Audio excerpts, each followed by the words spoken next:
Kenapa ada orang yang tidurnya mendengkur?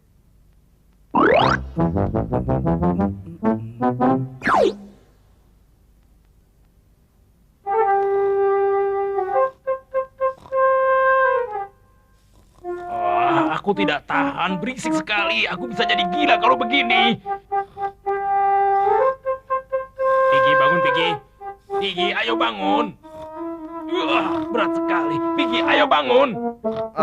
Profesor, kenapa kau tidur di atas perutku? Hah? Ini semua gara-gara suara dengkurmu. Berisik sekali. Apa? Aku mendengkur? Kenapa aku bisa mendengkur? Tolong jelaskan, Profesor. Saat orang tidur, semua otot badan jadi lemas. Lidah yang dekat tenggorokan saat itu terkulai. Jika orang tidur mulutnya terbuka mengambil nafas, udara yang keluar masuk membuat lidah bergetar sehingga menimbulkan bunyi. Nah, jadi biasanya jika tidur terlentang, mulut akan terbuka dan mendengkur. Tapi, jika tidur tertelungkup, ya agak lumayan, tidak akan mendengkur. Piggy, ayo berbalik, ayolah.